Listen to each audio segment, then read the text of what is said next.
How does healing cause your frequency to shift and change and rise? And how does healing also help your loved ones who have already transitioned into spirit, who have passed on from their human life to raise in their vibration? I have some personal stories that I'm going to share about this that I have received from my spirit team and from my own father, who I lost 4 years ago to cancer, who has come back and talked to me about how my healing is helping him now as a spirit. Welcome to the Soul Alignment Mentor Podcast. I'm your host, Angie, and I'm inviting you to explore the depths of self-sabotage, limiting mindsets, and the beliefs that hinder our progress in life. Through intuitive messages I receive from my spirit team, I share profound insights to help you live authentically and break free from these limitations. Join me now as we uncover all the keys to living your best life. Welcome back. My name's Angie, and I'm your Soul Alignment Mentor, bringing you intuitive messages from spirit to help you align with your most authentic and highest self. So I want to talk about energy and vibration today, and I want to give you some personal examples about what I've discovered on my journey as far as raising my vibration and how healing has helped that to happen. But I also want to give you a perspective of what it's like from the spiritual realm when a human goes through a healing process and what it's like for your loved ones on the other side, and why this healing and raising your vibration is so important right now as the earth ascends into a higher consciousness. So a little bit about me, and if you haven't seen any of my other videos, welcome. And I would love if you would subscribe and follow and share with anyone that you think would benefit from this. But I am an author of 2 books. You can see these books here behind me, Leaf Lessons and Composting the Ego. And I wrote Leaf Lessons a few years ago after I lost my father to cancer in 2020. And it will be 4 years next month that he had transitioned. And the loss of him was very hard for me. And that lesson that I learned from his passing has transformed my life in many ways. Not only has it transformed my spiritual understanding of life, but it's also transformed the way I view life and express myself and live my daily life. I realized a lot of things after I lost my father, that life is short and that really the only thing that matters is love. And these all were lessons that he gave me after he passed. I didn't have that great of a relationship with my father growing up, and until the last 3 years of his life, I really didn't talk to him much. And the reason that I started talking to him 3 years before he passed was because my intuition was screaming at me to reach out to him.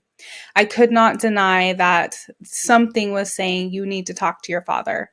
And had I not listened to that voice that was telling me to reach out, I would have missed out on those last 3 years of his life and reconciling with him and building a relationship with him. For the first time in my adult life, or even really my whole life, I felt like I had a father. And so losing him that night was very, very difficult. I stood beside him on while he was in the bed in the hospital and watched him take his last breath.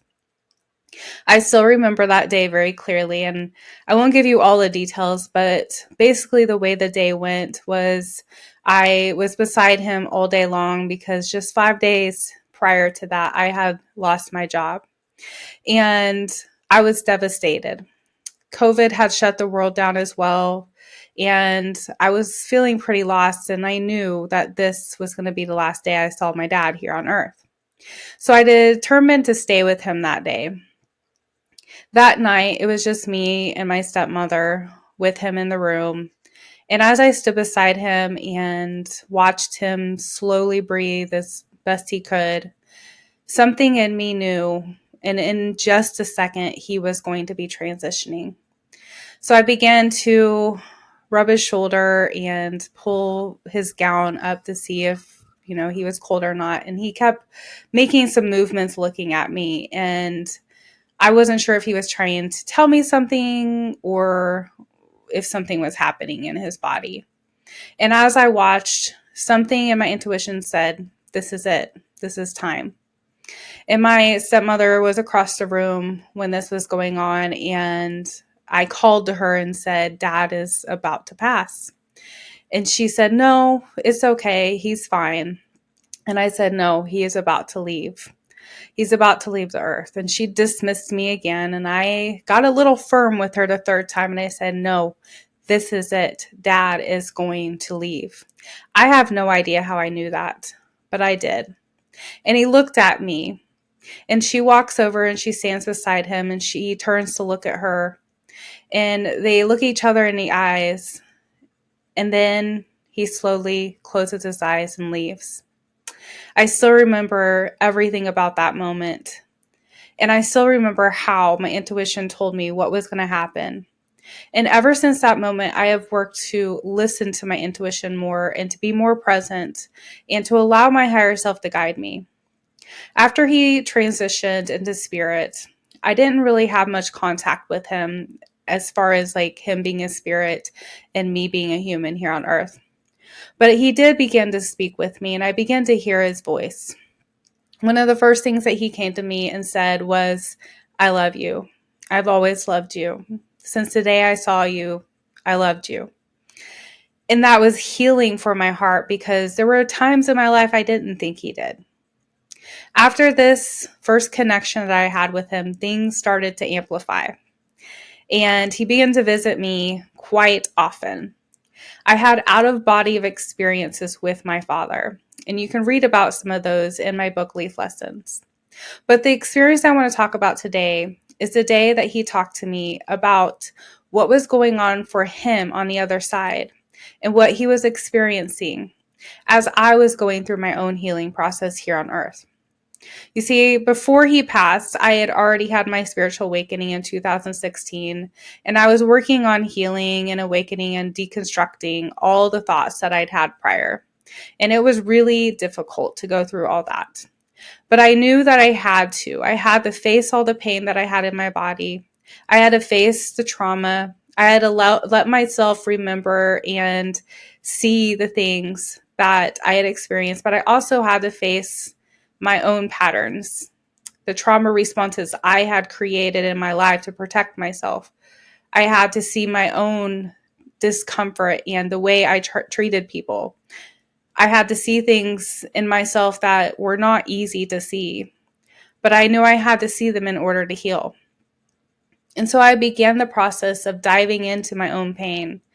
And that looks like daily meditation. That looked like daily inner child work. That looked like daily releasing of emotions and crying and screaming and letting all the emotions out that I had never been able to let out before. That looked like clearing my chakras and my energy. I was determined to release the pain, to become the person I was meant to be here on earth. And as I went through this process, more and more pain kept surfacing, and I kept seeing more and more things about my life and my childhood.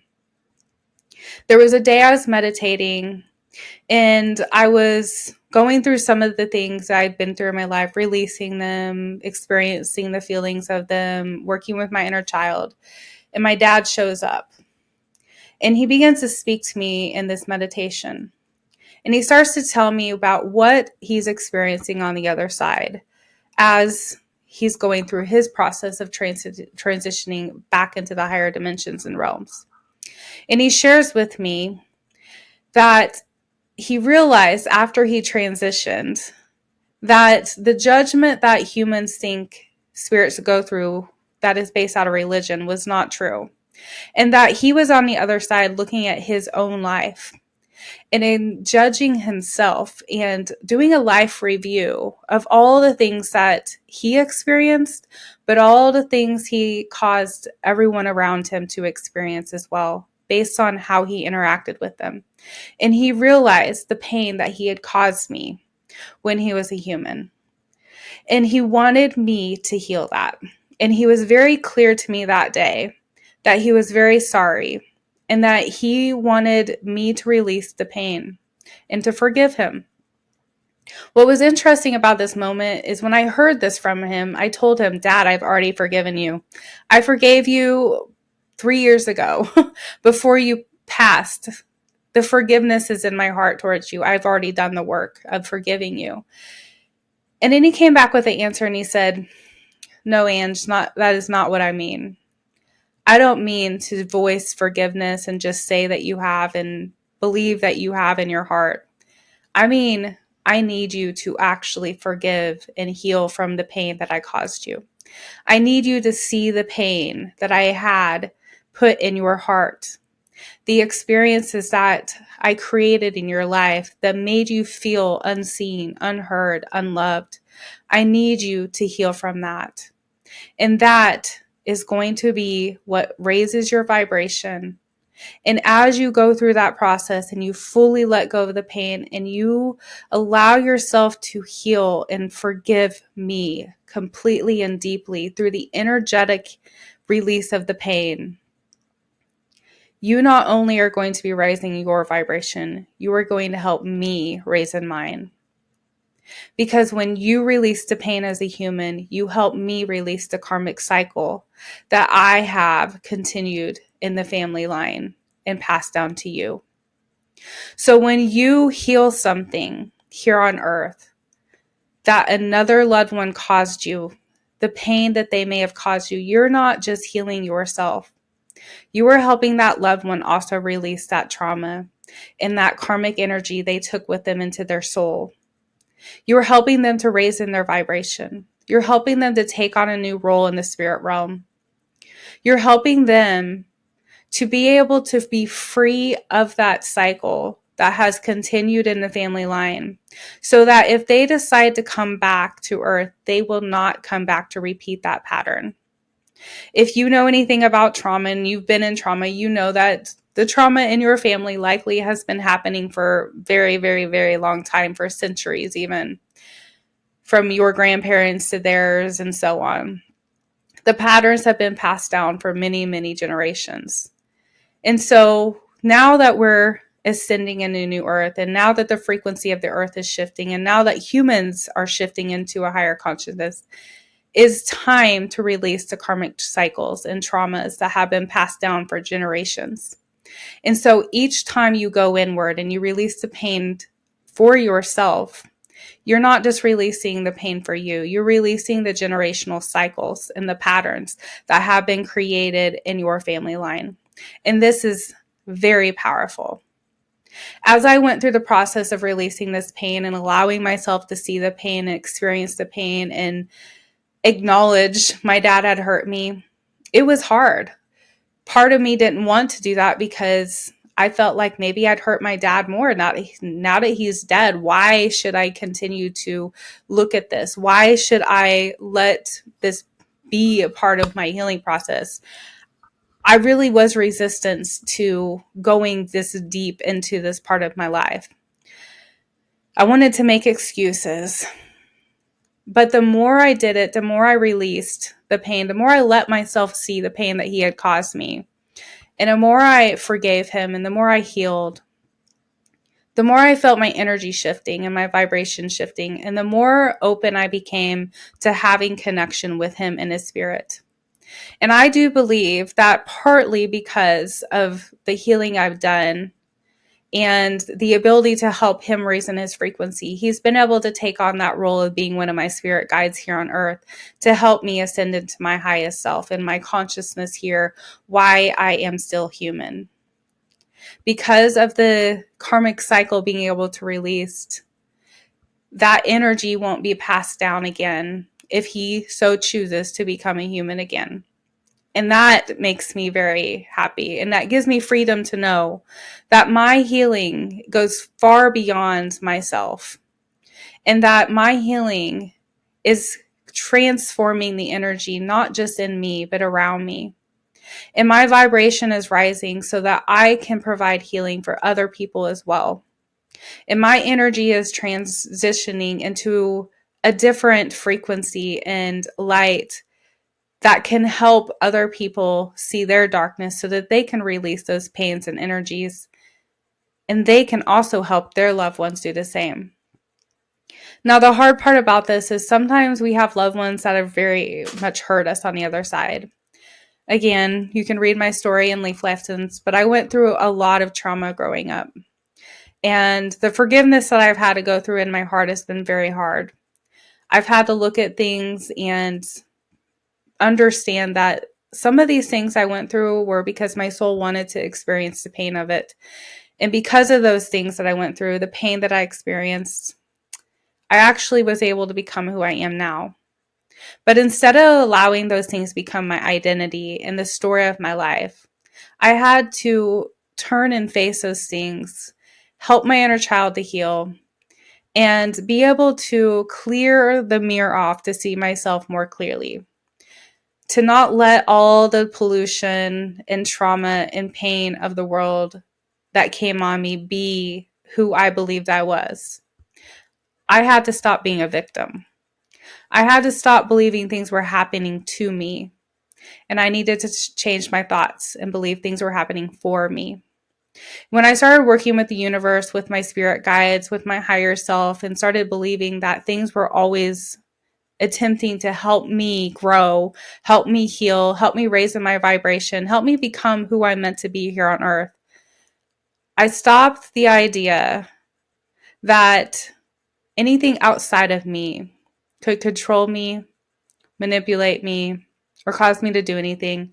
And I also dropped the idea that anything outside of me was going to heal me. I realized I was my own healer.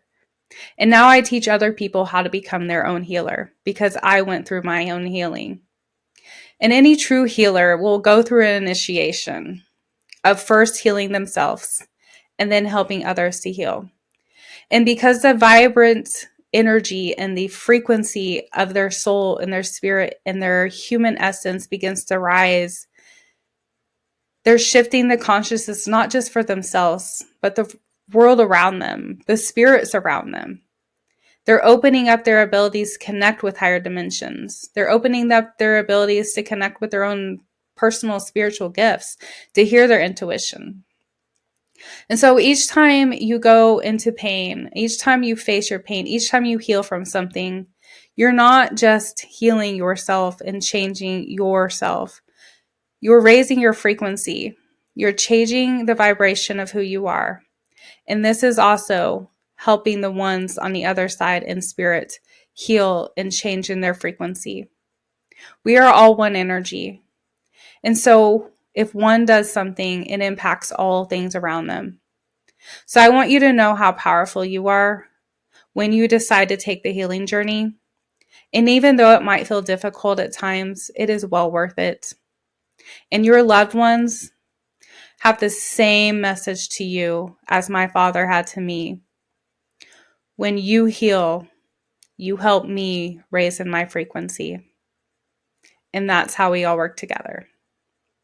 I hope that this helps you understand a little bit more about how amazing your healing process really is and how to continue to engage in it.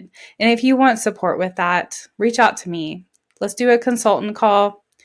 I offer a 7-week program, a 3-month program, or a 6-month program. I have a few openings for one-on-one right now, but I want to help as many people to raise their vibration and shift in their consciousness so that they can become who they're meant to be here on earth as well.